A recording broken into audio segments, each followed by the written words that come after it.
Terrorisme d'État, terrorisme révolutionnaire ont un point commun. Il s'agit de deux manifestations d'un même fléau.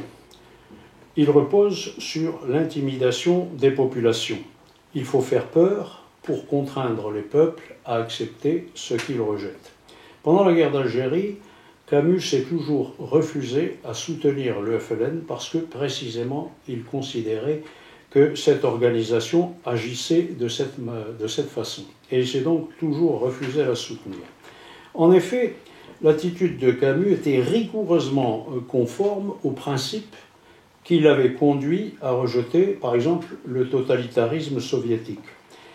C'était le fruit de cette conception exigeante qu'il avait de la justice. Ceci n'a pas toujours été bien compris, en particulier par l'opinion intellectuelle en France, de ses contemporains. Nombre de gens font l'éloge de l'auteur de La Peste pour son opposition au totalitarisme sous la forme du national-socialisme pendant l'occupation ou ultérieurement face à la menace soviétique. En revanche, son refus de soutenir le FLN est mal compris. Or, là aussi, Camus fut tout simplement un précurseur. Il avait compris que les méthodes terroristes de certaines organisations révolutionnaires portent en elles l'oppression des peuples, quel que soit le but poursuivi, quel que soit le but qu'elles prétendent servir.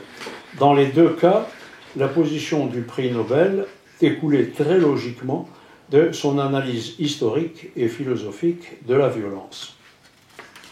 C'est la raison pour laquelle Camus avait opéré des choix entièrement différents de ceux, par exemple, de Jean-Paul Sartre, et il s'était interdit, il s'était refusé à soutenir l'action de ceux qui, au nom de la revendication indépendantiste, s'attribuaient le droit de tuer des civils européens en Algérie. Que les victimes n'aient aucune responsabilité politique, administrative ou autre dans les injustices dont pouvait souffrir telle ou telle partie de la population musulmane leur était indifférent.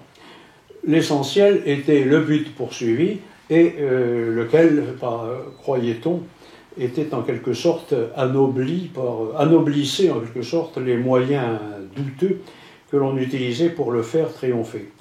À cette époque, ceux qui ont choisi d'aider le FLN, eux, ont de la même façon choisi délibérément d'ignorer ce qu'était la véritable stratégie de cette organisation. Et Camus, pour sa part, s'y est toujours refusé.